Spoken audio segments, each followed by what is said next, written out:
This is the only coffee dripper that my wife Sarah actually cares to have in our house at all. And it sparked a very interesting discussion for us around spouse buy-in when it comes to coffee gear. It's called the ODZ coffee dripper, and we are going to review this today, but we are going to sandwich that review with a conversation around one of the top questions that I get asked as a coffee creator. And believe it or not, that question is, how do I get my wife slash husband slash whatever bought in on this coffee as a hobby thing? First, let's talk about this charming little number right here. ODZ is a Thai manufacturer. They're based in Thailand, of these wonderful little drippers. And they released them last year. And to be honest, I had never heard of them. Sarah and I went to the SCA Expo, which is a huge coffee trade show in North America in April of this year. And my buddy Mike found these things and said, hey, you guys got to come check out these drippers. They're really cool. So we went over and we see these very beautiful coffee drippers amidst a sea of other coffee drippers at SCA. And then Sarah said something that I rarely hear her say when it comes to coffee equipment. That is so beautiful. So my jaw kind of dropped because we had walked past a million coffee drippers and she had not said this once. And we're going to come back around to this. And fellas, I think this could actually be the most interesting part of the video for you. But as far as the dripper itself is concerned, they are made of bone china, which is a stronger type of china. So it's got a little bit of a thinner wall than other ceramic drippers you might see. It uses these Hario 01 sized filters. You might think it looks a bit larger than that, but it is an 01 size. And one of the top questions that I get asked as I've kind of been showing people this dripper is, isn't that just a knockoff of this one, the Origami? And the answer is, it looks very similar, but functionally there are some key differences. Number one, you have the actual material difference. This is made of normal ceramic. This one is made of bone ceramic. So this one's a bit thinner than this one, a little bit stronger, maybe a little bit more expensive. There are a lot more finish options with this one and limited edition series. Origami kind of has their set colors. This one has a little bit more splash than that, obviously. Also, the Origami has this nice feature where you can kind of use either cone or flat bottom filters with it. And for me, I really find that the ODZ is really better suited to the cone shape filters. It can use a flat bottom filter. Each one of these ridges kind of takes up every other wave on a wave style filter, but I really prefer the cone filter experience on these drippers. The design is slightly different. This one has half the number of ridges that this one has. But for me, the biggest difference is in how the dripper actually flows. And that difference is that this dripper, the ODZ, is a much faster flowing dripper than many other conicals, including the Origami. And why that is due to the shape of the ridges and the way that they contact the filter. If you want to look it up, it's something called capillary action, and it has to do with the fact that water gets drawn through a medium more quickly when it's being contacted by something on the other side to break the surface tension of the water kind of on the outside of that filter. It's fascinating stuff, and we could do a whole video probably on capillary action and how it impacts a brew and a pour over dripper. Suffice to say, it brews really quickly, and that has a significant impact on the character of the brew. Overall, I found it not really prone to stalling and able to get like a lot of brightness in the cups depending on how you treated it. As I was trying different recipes,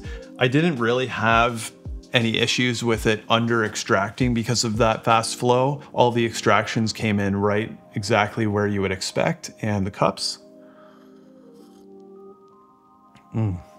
crisp, clean, clear, with some adjustability depending on how I would build my recipe. Now, overall with a fast flowing dripper, there's a couple different ways you can approach it. You can grind finer, which will slow the brew down marginally, but really those fine particles, because they're a lot smaller, take less time to extract fully. So you can get a full extraction in less time with a finer grind size. You can also keep the grind size more coarse and slow down the way you're pouring, or introduce longer pauses between pours to give those grounds enough time while they're wet to extract properly. ODZ actually has some really short brew recipes on their Facebook page, which I looked up and tried, as short as like 90 seconds. And that's a lot shorter than I would normally brew, but I tried it. They extracted well within that 18 to 22% range, and they tasted good. Now, we could go down a whole rabbit hole on this one, and I actually have thought about making an entire video on how to dial in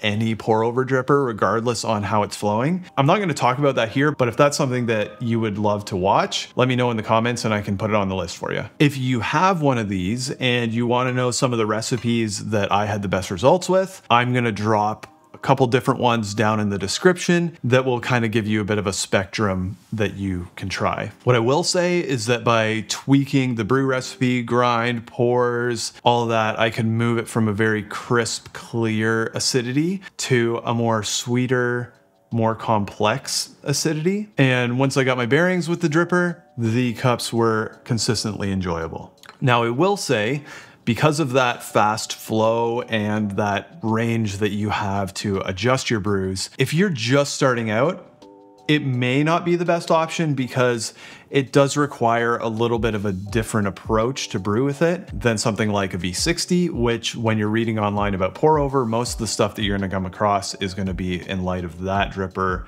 and others. One other thing, if you do own one of these, is a little trick for putting the filters in that I discovered that they actually also recommend is when you fold your filter, you want to grab it by the seam and hold that against one of the ridges and then hold the filter in place like that so that when you wet it, the seams are not going to slip down into one of the grooves. And that was helpful. There are a handful of things that I don't totally love about this dripper. The wave filters that fit so nicely in an Origami, technically they do fit in here. It's just a little differently than other wave filter drippers will kind of have a filter settle in there. So I don't know if that's necessarily a con, but it is very different.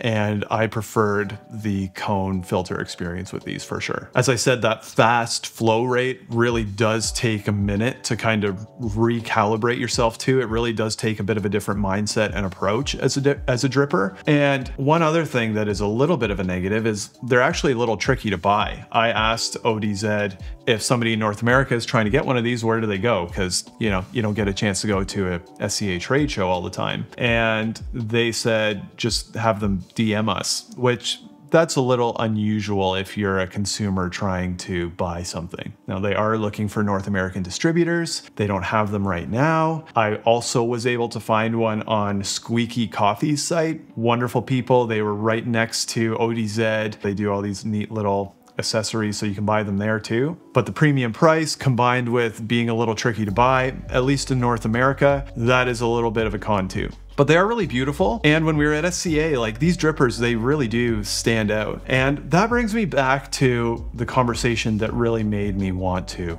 review this thing. And that was when we were standing in front of their booth and Sarah said, "That looks so beautiful." Now, I don't want to say Sarah is like against coffee equipment or anything like that. I will say maybe she is sometimes not the most thrilled about more of it coming into the house. And once you move into the space where coffee is kind of like a hobby for you, this is like a very familiar tension for a lot of couples and a lot of people. There were times where Sarah would open a drawer and I had maybe rearranged that drawer and it used to have something that she found very useful, and then all of a sudden it's full of more coffee stuff. And she's like, what the heck is going on? Why is this drawer full of coffee stuff? It seems like it's just taking over our counter and our living space, and it can create a tension. In fact, sometimes I get asked, like, how can I get my partner as into this coffee thing as I am. Or sometimes it's maybe a little bit more selfish of a question as that. It's like, how can I get them to let me buy the crazy expensive espresso machine that I want? And that's a very difficult question to answer when people ask me, because relationship dynamics are so different, person to person, couple to couple. But also, I have to say, I think asking the question in that way is kind of the wrong approach. First, if buying coffee stuff is creating tension in your relationship and you're in a committed long-term relationship, it's okay to pause buying coffee stuff until you can get on the same page as your partner. Something I've really noticed as it comes to this conversation is one person will be looking at coffee kind of like a hobby. It's experimental, it's fun, they like trying different things, they like getting different things. And for the other person, coffee is a grocery item, and they can't understand why you would want to spend a third of a bag of coffee dialing it in on an espresso machine. And people just end up going like this and missing each other. So I think that that can be a really good place to start the conversation. And if that's you, I think the best way to kind of free up some more resources to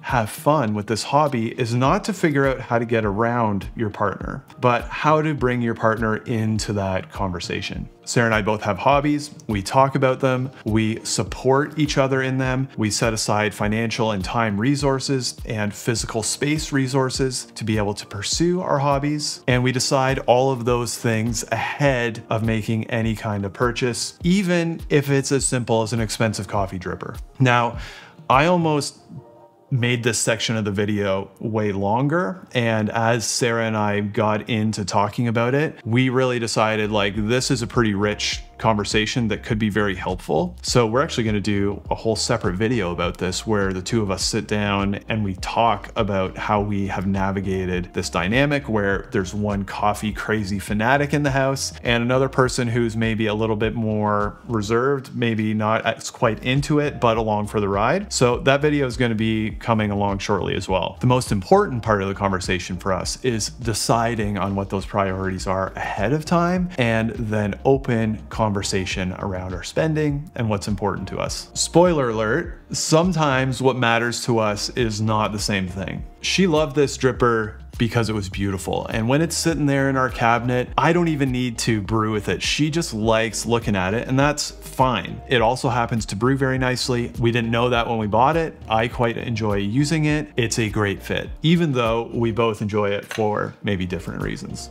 I hope your next cup of coffee is fantastic. Look forward to those upcoming videos, and we'll see you next time.